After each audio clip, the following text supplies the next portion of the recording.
Johnny master విషయంలో ఇప్పుడు జరుగుతుండే సిస్టంలో సంథింగ్ ప్లే జరుగుతుంది. కానీ ఆయన తప్పు చేశాడా చేయలేదా లేకపోతే ఏం చేశాడు చేసి ఉంటే దాని పని అదంతా కోర్ట్ ఆఫ్ లా డిపార్ట్మెంట్ ఉంది. అది కోర్ట్ ఆఫ్ లాలోకి వెళ్ళిపోయింది. రేపు కోర్టు తెలుసుద్ది అసలు ఇది ఫోక్స్ కాదు. 5 సంవత్సరాల క్రితం నన్ను చేశారంటే అప్పటి నుంచి ఇప్పుడు దాకా ఏం చేస్తుంది ఆవిడ, అది ఎలాగా ఏమో రేపు న్యాయమూర్తి గారు తేల్చాలి దాన్ని. బట్ ఇండస్ట్రీకి మాత్రం మంచిది కాదు ఇది. ఈరోజు మనందరం ఎవరైతే మనం ఉత్సాహంగా సంకలు గుద్దుకొని సపోర్టో లేకపోతే అదో ఇదో అంటున్నామో, రేపు ఆ ఏలు మళ్ళీ మనల్ని చూపిస్తుంది అనేది మాత్రం వీళ్ళందరూ గుర్తుపెట్టుకోవాలి. ఇలాంటి దాన్ని మనం ఎంటర్టైన్, వాళ్ళు తప్పు జరిగితే వాళ్ళు నిలబడండి.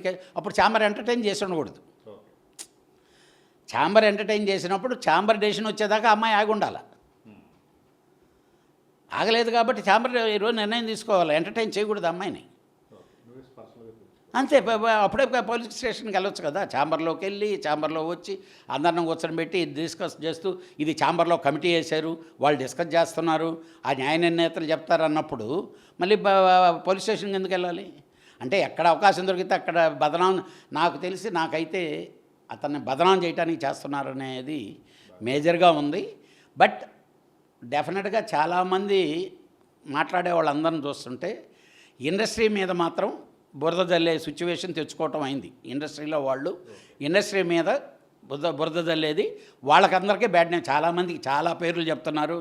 చాలామంది మీద అంటే వాళ్ళ దాకా వెళ్తున్నాయో లేదో తెలియదు. కొందరైతే కొందరితో అక్రమ సంబంధం ఉందని కూడా చెప్తున్నారు. అవన్నీ ఎందుకనంటే మనకు అనవసరమైనవి. డెఫినెట్గా ఇవన్నీ కూడా రేపు ఉదయం రియాక్ట్ అవుతాయి.